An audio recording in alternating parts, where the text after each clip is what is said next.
한 목소리로 같이 읽겠습니다.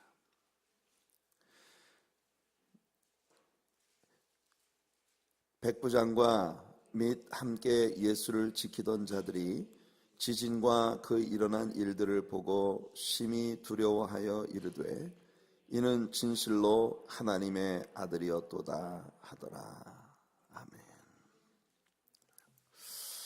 오늘은 예수 그리스도께서 우리를 위해 고난을 받으신 그 고난을 기념하는 고난주간 가운데 예수님께서 십자가에 못 박혀 죽으신 바로 그 날입니다.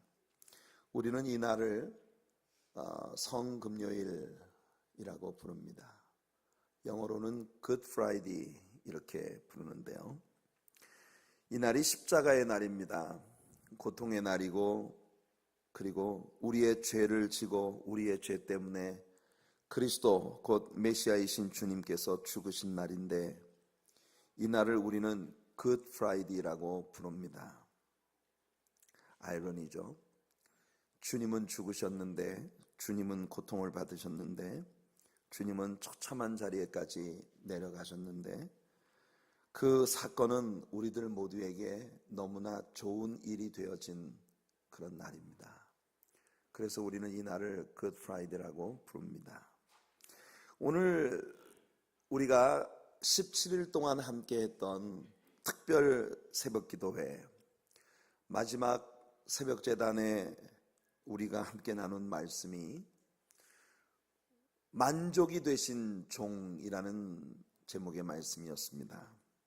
이사야 선지자가 예수 그리스도의 십자가에 관련된 모든 예언들을 하면서 오늘 우리가 공부했던 그 이사야 53장의 마지막 말씀들 10절부터 12절까지 말씀들을 통해 예수님의 십자가는 첫째 하나님을 만족시켜 드렸고, 두 번째는 율법을 만족시켰고, 세 번째는 예수님 자신에게 만족이 되었고, 마지막으로 예수를 믿는 우리들 모두에게 만족이 되셨다고 하는 것을 이사야 선지자가 이야기했습니다. 그래서 이날은 굿 프라이데이입니다. 예수님의 십자가는 하나님을 만족시켰습니다. 하나님의 공의를 만족시킨 것이죠. 하나님은 인자와 긍휼과 자비와 사랑을 베풀고 싶으신데 인간이 저지른 죄 때문에 하나님의 그 공의로 인하여 하나님의 사랑과 자비가 막혀 있었는데, 예수님께서 십자가의 죽으심으로 하나님의 공의를 성취시키셨기 때문에, 그래서 예수님이 그 은총과 사랑을 마음껏 죄인들에게 부어주실 수 있는 길이 열렸으니 하나님께 만족이 되었고, 율법의 모든 정죄에 대한 조항들을 예수님이 다 받아내셨기 때문에 율법도 완성시키신 율법에 만족이 되었고, 히브리서 12장에서 히브리서 기자가 말했던 것처럼 자기 앞에 있는 즐거움을 위하여 예수님은 십자가의 부끄러움과 고난을 개의치 아니하셨다고 했으니, 예수님이 십자가에 피 흘려 죽으심으로 말미암아 그 피로 구원받게 된 우리들의 구원을 바라보는 예수님 마음에도 큰 만족이 되었고, 당연히 그 예수님의 십자가의 죽으심을 인해서 구원받은 우리들 모두에게 진정한 기쁨과 은혜와 축복이 되고 감동이 되고 감사가 되고 만족이 된 것이죠. 오늘은 그런 날입니다. 내가 들어가야 할 자리에 예수님이 대신 들어가셔서, 내가 죽어야 할 자리에서 예수님이 대신 죽어주심으로 우리가 구원을 받은 바로 그런 날입니다. 이 시간 우리가 한번 사복음서를 종합해서 금요일 하루 동안에 벌어진 사건들을 우리 한번 순서대로 정리를 좀 해보도록 할게요. 먼저 우리 예수님이 겟세마네 동산에서 기도하시다가 체포되시는 광경으로부터 이 금요일 하루가 시작이 되어집니다. 예수님은 제자들에게 너희가 시험에 들지 않게 깨어있어 기도하라고 말씀하시며, 그 제자들로부터 겨우 돌 하나 던질 만큼의 거리, 성경의 도량형으로 오늘날의 거리로 환산을 하면 약 30m 정도 된 거리에 예수님이 가셔서 이마에 흐르는 땀방울이 변하여 피가 되도록 그렇게 신액을 다하여 우리 예수님은 기도하고 계셨습니다. 3번이나 제자들에게 돌아와 보니 제자들은 피곤을 이기지 못해서 잠들어 있습니다. 그들을 깨워놓고 가서 기도하시다 와보면 또 자고, 깨워놓고 가서 기도하시다 와보면 또 자고, 그렇게 잠들어 있던 제자들에게 마지막 예수님이 오셨을 때 제자들은 뻘떡 일어나서 굉장히 미안한 그런 마음이었을 것이에요. 제자들이 기도하려고 하자 예수님께서 그들에게 하시는 말씀이 이젠 됐다, 이제는 그만이다. 나를 체포하는 자들의 체포하러 오는 자들의 소리가 들리는구나. 예수님은 산 위에 계시면서 예수님을 체포하러 하는 무리들의 다가옴을 인지하고 계셨던 것입니다. 검과 몽치와 횃불을 든 무리들이 마치 도적을 체포하러 온 것처럼 그렇게 거친 모습으로 예수님께 다가왔습니다. 그들 중에는 12제자 중에 하나였던 가룟 유다도 섞여 있었습니다. 당연히 그 가룟 유다는 다락방에서 예수님께서 내 할 일을 속히 하라 라고 말씀하신 말씀을 듣고 어둠 속으로 나갔던 자입니다. 그 길로 그는 제사장들에게 마지막으로 예수님과 관련된 딜을 하고 예수님께로부터 은30을 받고 예수 그리스도를 그들에게 넘겨주기 위한 작전에 돌입한 것이에요. 성경에 그와 같은 이야기가 정확히 나타나 있지 않지만 초대교회에 내려오는 오럴 트래디션에 의하면, 구전에 의하면 이 가룟 유다는 예수님을 체포하는 무리들 이끌고 다락방으로 달려간 것입니다. 그 마가 요한의 집에 있었던 그 다락방, 예수님의 제자들과 만찬을 드셨던 그 다락방으로 달려갔는데 예수님은 이미 제자들과 함께 그곳을 떠나신 거예요. 그래서 가룟 유다는 예수님의 습관이 예루살렘에 오실 때마다 항상 예루살렘 밖에 있는 겟세마네라고 하는 동산에서 기도하시며 밤을 보내신다는 습관을 알기 때문에 이곳에 없다면 예수님은 분명히 그리 갔을 것이다. 그래서 예수님을 체포하는 무리들을 이끌고 겟세마네로 들이닥친 것입니다. 마가 요한이 아주 어린 나이였어요. 옷을 벌거벗고 잠들어 있다가 예수님을 체포하러 온 무리들이 예수님을 잡으러 겟세마네로 가는 것을 보고 그 벗은 몸에 혼입을 하나만 두르고 예수님께 빨리 가서 예수님께 이야기를 해드리려고 달려갔던 모양인데 가보니 벌써 예수님을 체포하는 무리들이 그곳에 와 있었습니다. 라비여 안녕하십니까? 간교한 가룟 유다의 문안 인사가 있었습니다. 그리고 예수님께 나와 입을 맞추고 그 입을 맞춘 것은 바로 어두움 속에 아직 해가 뜨지 않은 새벽 미명에 그 어슴푸레한 어둠 속에서 그들이 체포해야 할 당사자가 누구인가를 알려주는 사인이었던 것입니다. 그리고 그들은 예수님을 잡았습니다. 이 과정에서 베드로가 그냥 예수님을 체포하려는 대제사장의 종의 귀를 칼로 내리쳤어요. 귀를 친 게 아니라 사실은 목을 치려고 했겠죠. 칼솜씨가 워낙 좋아서 귀가 한쪽이 잘려져 나갔습니다. 그게 전부였습니다. 그 어줍지 않은 행동. 아마도 베드로는 이 순간 진실로 내가 예수님을 위해서 죽는 자리까지 가겠다고 했던 그 고백이 사실이라는 것을 증명하고 싶었을 거예요. 그러나 사실은 그들이 예수님과 함께 할 수 있는 정말 좋은 많은 기회들을 주셨는데 그 기회들은 이미 다 지나가 버리고 만 것입니다. 때늦게 얼토당토하는 짓을 해서 예수님의 십자가의 그 마지막 사역을 망칠 뻔했던 그것이 아마 제자들이 그래도 예수님께 보였던 마지막 사랑의 한 조각이었을 것이라는 생각을 해보면 참 어처구니가 없습니다. 자, 그 다음은 이제 재판 장면입니다. 마태복음 26장 57절부터 27장 26절까지 그리고 30장 그리고 30절 마가복음 14장 53절 15장 15절 누가복음 22장 54절 23장 24절 요한복음 18장 13절 19장 1절부터 6절까지 사복음서의 모든 말씀들이 예수님의 재판의 광경을 우리들에게 전해줍니다. 예수님을 잡아 결박한 유대인들의 하속들은 먼저 예수님을 안나스와 그 해의 대제사장인 가야바에게 끌고 갑니다. 거기엔 이미 많은 서기관과 제사장들이 모여 있었습니다. 저들은 예수님을 죽이려고 그를 칠 거짓 증거들을 찾고 있었는데 찾지 못했어요. 그러나 예수님께서 내가 너에게 이르노니 인자가 권능의 우편에 앉은 것과 하늘 구름을 타고 오는 것을 보게 되리라는 예수님의 증거가 있을 때 저들은 분을 내며 예수님의 얼굴에 침을 뱉고 주먹으로 치고 손바닥으로 예수님을 때리기 시작했습니다. 이 과정에서 베드로는 예수님께서 미리 말씀하셨던 것처럼 예수님을 3번 부인했고 그때 닭이 울었습니다. 그리고 예수님이 정죄되는 것을 보면서 후회에 빠진 가룟 유다는 대제사장들을 찾아가서 예수님을 판값으로 받은 은 30을 도로 돌려주면서 내가 무죄한 피를 팔고 죄를 지었다고 그렇게 후회하는 모습을 보입니다. 그러나 이 제사장들은 가룟 유다에게 야멸차게 말합니다. 그게 우리와 무슨 상관이야? 네가 당할 것은 네가 당해라. 매몰차게 가룟 유다를 내치죠. 가룟 유다는 갑자기 찾아온 두려움에 빠져 예수님을 팔고 받은 은 30을 성전 연복궤에 던져놓고는 가서 목매어 자살을 하고 맙니다.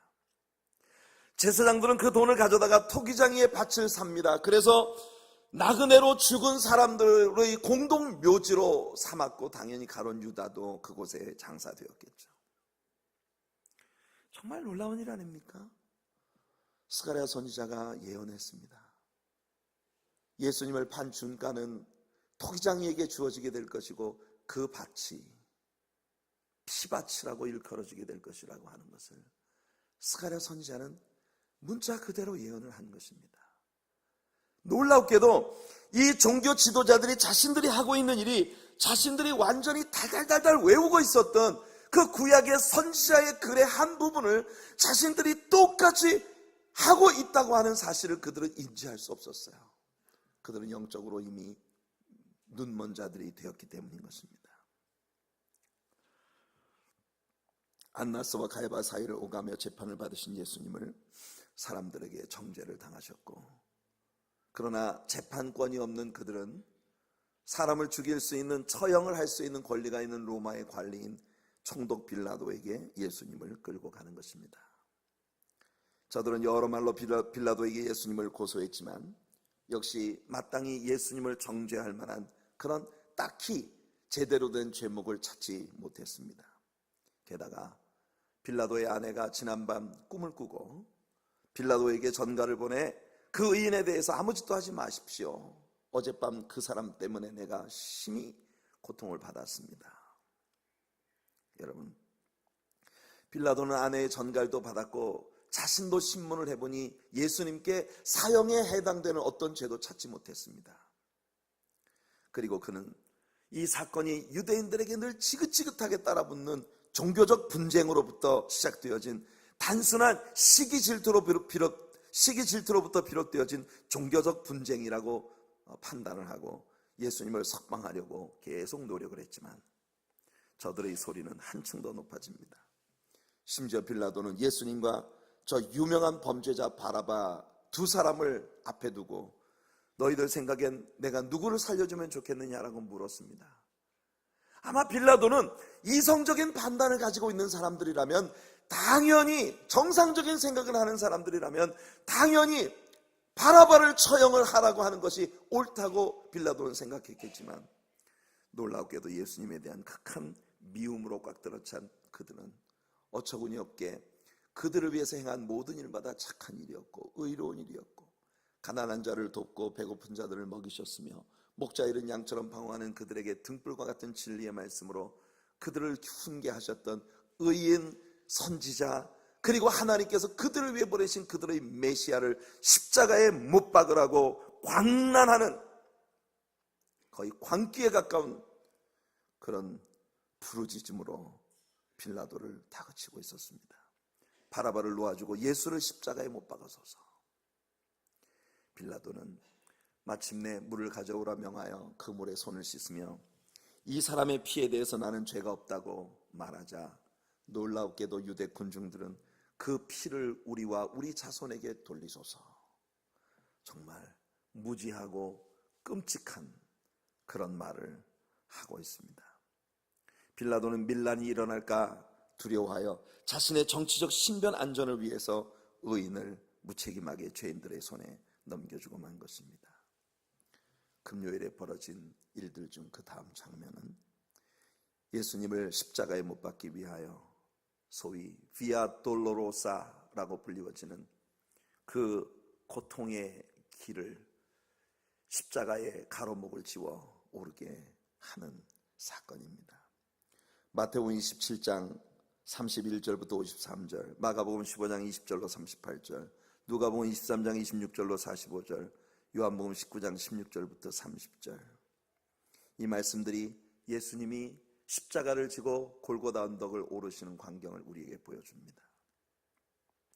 저들은 예수님의 옷을 벗기고 홍포를 입히고 가시면류관을 씌우고 갖은 희롱을 다했습니다.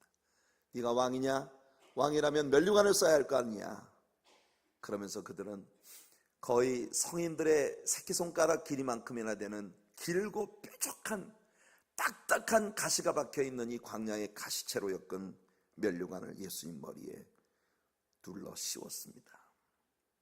예수님의 머리가 가시에 찔리며 혈관이 터져서 피가 솟구쳐 올랐습니다.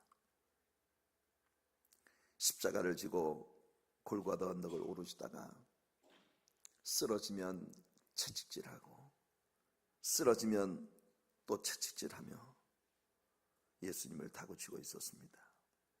그러나 우리 예수님은 말이 없으셨습니다.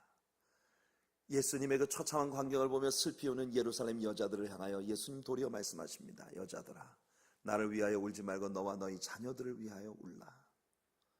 AD 70년 로마의 타이러스에 의해서 예루살렘이 정복을 당할 때 그들이 맞이하게 될 그 끔찍한 하나님의 형벌을 예수님은 내다보시며 그들을 위하여 도리어 예수님은 마음 아파하시는 그런 모습을 보이셨던 것이에요.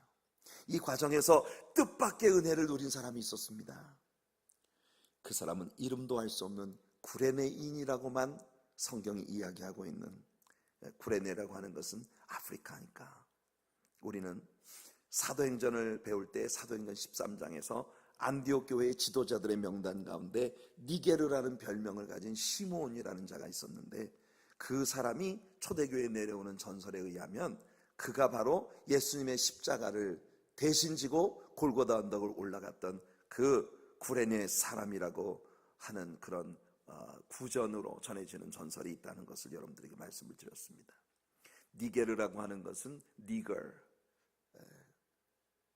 흑인을 지칭하는 말입니다. 이 사람이 시몬이라는 이름이 있는데 니게르라고 하는 별명으로 사람들에게 더욱 익숙해져 있는 것을 보면 이 사람은 일찍이 아프리카로부터 로마에 진출해서 백인들 사이에 니게르라고 하는 별명을 얻고 있었던 품꾼 혹은 노예였을 가능성이 충분하다는 것입니다. 이 사람이 갈보리로 올라가는 이 고난의 길, 비아 돌로로사에서 예수님의 십자가를 대신 지고 올라갔던 바로 그 인물인데 확신할 수는 없지만 만약 그렇다면 이건 정말 은혜로운 일이죠. 그 고난받으시고 처참하게 죽으시던 예수 그리스도의 십자가를 대신 짊어지고 골고다 언덕에 오르던 이 사람이 예수님을 믿고 훗날 세계 역사의 판도를 뒤집어 놓은 세계 역사, 선교 역사의 전진 기지가 되었던 안디옥의 지도자들 가운데 그 이름이 올라있다고 하면 이건 정말 놀라운 사건입니다. 당시에는 아프리카에서 로마의 백인들 사이에 와서 종노릇을 하고 있는 사람들은 거의 사람 취급도 받을 수 없었던 인물인데 예수님의 십자가 주변에 서성이다가 뜻밖의 은혜를 입은 사람입니다.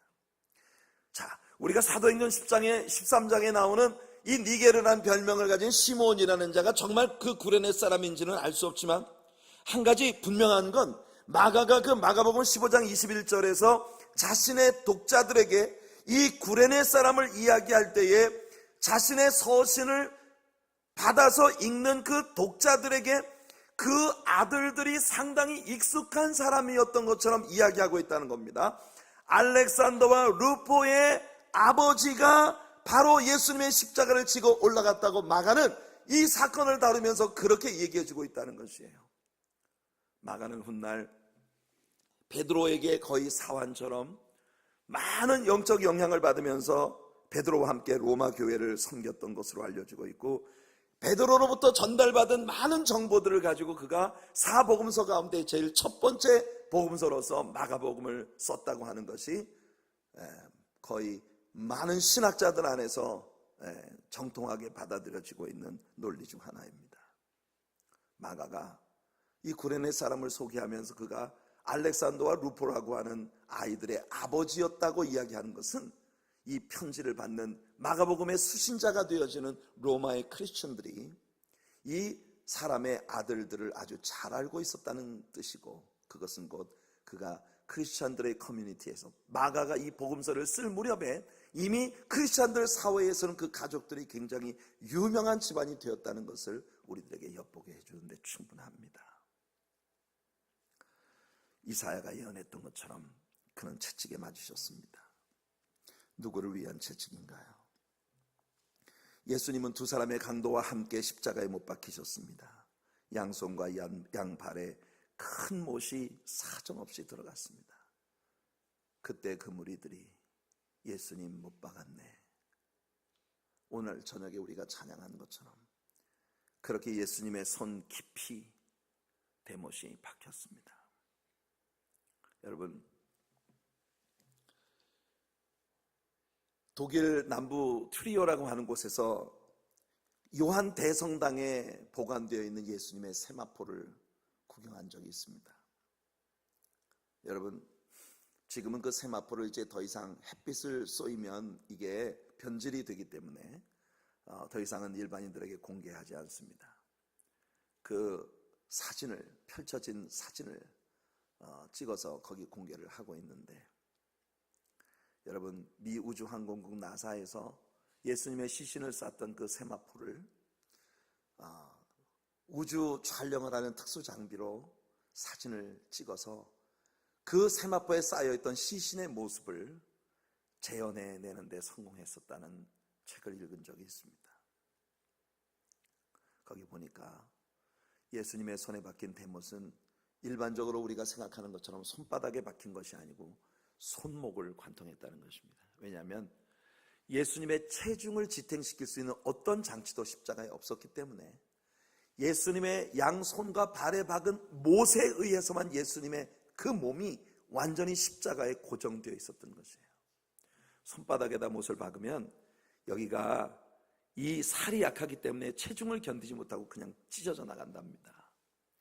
그래서 이 십자가 형틀의 사람을 못 박을 때 이 손목에 힘줄과 뼈 사이에 박아서 체중을 지탱시킬 수 있게 한다는 거예요.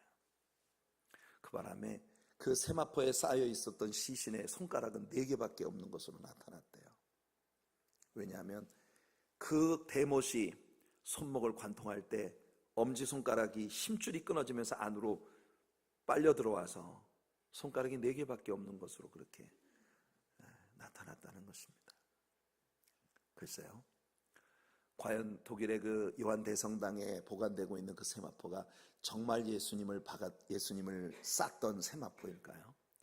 그 성당에 가면 예수님의 오른손에 박혔다는 대못이 보관되어 있습니다. 루비와 사파이어, 이런 여러 보석들로 장식이 되어진 그런 보석함 안에 못이라고 하기에는 정말 흉측하게 생긴 목수들이 사용하는 정처럼 쇠덩이를 아무렇게나 불에 달구어서 두드려서 만드는 그런 세련되지 못한 그런 못이 거기에 들어있는 것을 보았습니다. 전 그 못을 보면서 그 자리에 하마터면 주저앉을 뻔했어요. 이 못이 내가 사랑하는 나의 예수님의 손을 꿰뚫었다고 하는 것을 생각할 때 우리는 할 수 없습니다. 그곳에 쓰여져 있는 설명서를 보니 콘스탄틴 대제의 어머니가 십자군 전쟁으로 예루살렘에 갔었던 군인이 예루살렘에 보관되고 있었던 것을 가지고 와서 콘스탄틴 대제의 어머니에게 전달을 했고, 그 어머니가 콘스탄틴 대제를 통해서 이것을 하나님 앞에 바쳤다고 하는 설명서가 쓰여 있는 걸 보았습니다. 어찌 알겠습니까? 그게 예수님의 모습, 예수님의 손을 박았던 진품인지. 그러나 분명히 예수님의 그 십자가의 처형의 광경이 어떤 것이었는지를 우리에게 보여주는 정황 증거로서 확실히 가치가 있긴 하다고 저는 생각을 합니다. 예수님은 그렇게 십자가에 못 박히신 것입니다. 어떻게 그렇게 처참하게 죽으시는 예수님을 향하여 사람들은 조롱을 할 수 있었던 것일까요?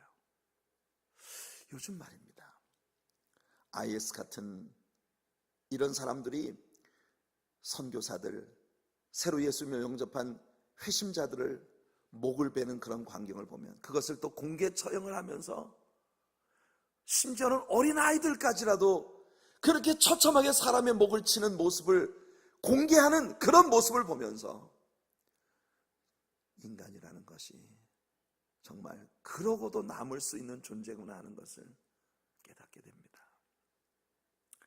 성도 여러분, 예수님을 향하여 사람들은 조소합니다. 이스라엘의 왕이여, 지금 십자가에서 내려올지어다.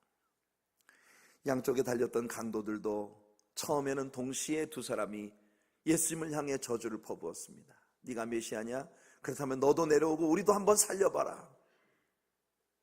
그러나 십자가에 못 박히신 예수 그리스도의 그 십자가 위에서의 모든 일들이 전개되는 과정 가운데에서 두 사람 중에 한 사람은 예수님을 믿기 시작했다는 것입니다. 이 또한 기적이 아니겠습니까? 강도로서 처참하게 처형을 받는 자리에서 뜻밖의 사람이 예수님을 구주로 영접하고, 너와 나는 이와 같은 형벌을 받기에 합당한 죄를 지었으나 이 사람이 행한 일은 의롭지 않은 것이 없고, 이 사람은 이와 같은 형벌을 받기에 마땅한 어떤 죄도 지은 법이 없지 않느냐. 그러면서 그 강도는 예수님께 고백합니다. 주여, 당신의 나라에 들어갈 때 나를 기억하소서. 정오가 되자 온 세상이 캄캄한 어둠으로 뒤덮이며 그 어둠이 오후 3시까지 계속되었습니다. 맨 마지막에 우리 예수님이 다 이루었다 말씀하시고 운명하실 때에 성경은 우리에게 보여주기를 땅이 진동하며 바위가 터져나가는 그런 일들이 벌어졌다고 말합니다. 바로 이 순간입니다. 오늘 예수님의 처형을 집행하던 로마의 병정들의 지도자인 백부장이 이 모든 광경을 지켜보고 난 후에 탄식처럼 그 입에서 내뱉어진 진실한 고백. 그는 진실로 하나님의 아들이었도다. 사랑하는 성도 여러분, 굿 프라이데이입니다. 이 날이 굿 프라이데이가 된 것은 뜻밖의 사람들에게 되어진 일들이었습니다. 오늘 금요일 하루 동안 벌어진 그 모든 사건들 속에서 진정으로 내가 그의 종이다, 내가 그의 제자다 그렇게 클레임하던 사람들은 이 하루 동안에 정말 쥐 죽은 듯이 어디 이곳저곳에 처박혀서 아무런 올바른 반응도 보이지 못했던 그 하루입니다.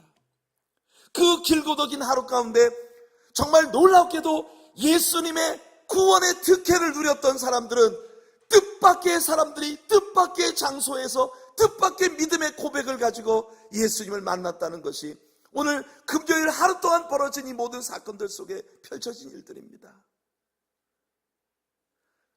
그 비아 돌로로사를 걷고 있었던 그 구레네 사람이 다만 그가 흑인 노예라고 하는 그의 그 신분 때문에 로마 병정에 의해서 강제로 너 와서 이 십자가 좀 지고 가라. 그것이 그가 예수 그리스도를 만나는 계기가 되고 예수를 믿는 계기가 되고, 마가가 그를 소개할 때 이미 마가가 이 편지를 쓸 때에 로마에 있는 많은 크리스천들 안에 유명한 신자들의 가족이 되어 있었던 그 인물을 우리들에게 소개하고 있는 것이에요.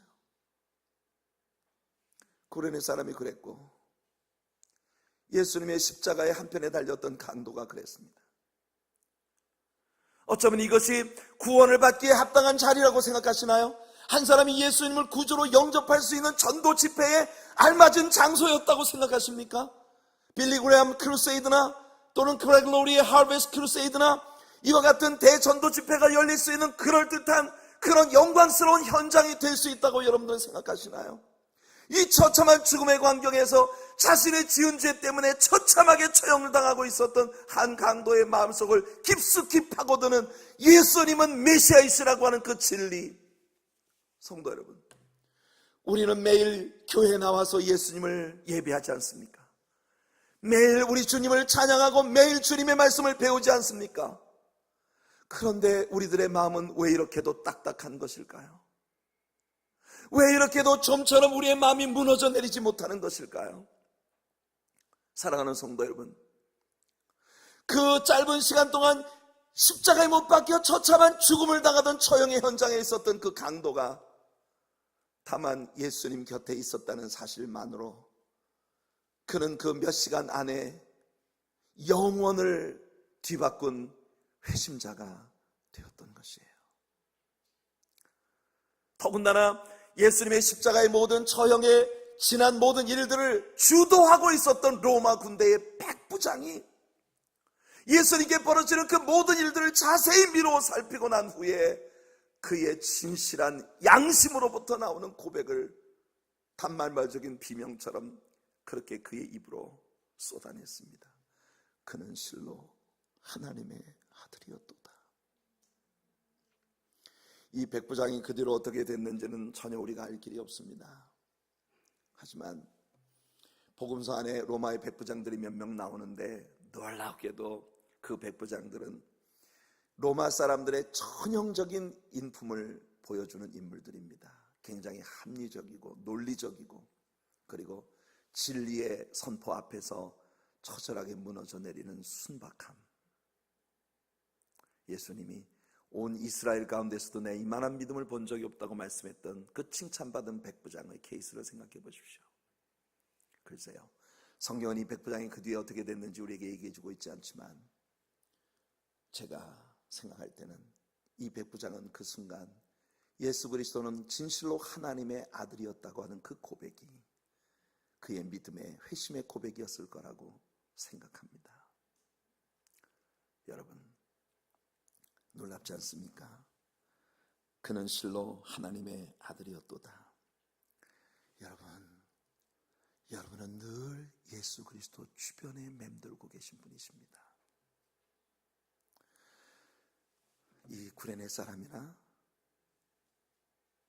또는 십자가에 함께 달렸던 강도나 또는 이 끔찍한 예수님의 처형 장면을 주도하고 있었던 백부장 같은 그런 이유 때문에 여러분들 예수님 곁에 있는 사람들이 아니라 예수님을 믿기 위하여, 그분을 배우기 위하여, 그분을 닮아가기 위하여 하나님 앞에 나와 있는 신자들이십니다.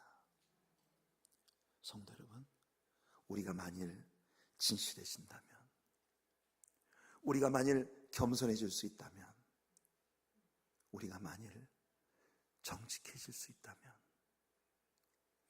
예수님을 믿는 그 일에서 인간적인 어떤 야망이나 야욕 같은 것도 다 내려놓고 다만 예수님이 누구신지를 알고자 하는 순수한 열정을 가지고 주님께로 나아간다면 여러분들 모두는 이번 특별 새벽 기도를 통해서 하나님께서 우리에게 주셨던 말씀들처럼 우리 자아가 처절하게 무너지고 예수님만이 높임을 받으시는, 예수 그리스도를 날마다 닮아가는 그런 그리스도의 제자들로서의 삶으로 나아갈 수밖에 없을 것입니다. 교회 생활을 하면서 예수를 믿으면서 여러분들에게 그와 같은 모든 것들보다도 앞서 있는 모든 것들이 오늘 이 성금요일 예배에서 완전히 버려질 수 있게 되기를 축복합니다. 우리가 예수님의 성찬에 함께 나아갈 때 예수님께서 당신의 피와 살을 의미하는 그 성찬을 우리에게 제정하신 이유는 그렇게 우리의 자아가 무너지고 우리 안에서 예수님만이 사시는 그런 영광된 우리들의 변화를 위한 것입니다. 오늘 성금요일 우리들에게 주신 하나님의 메시지는 그는 실로 하나님의 아들이었도다. 정직하게, 진실되게 하나님 앞에 그렇게 고백할 수밖에 없었던 뜻밖의 인물들, 오늘 여러분들이 그들 중 하나가 되시기를 예수님의 이름으로 축복해 드립니다.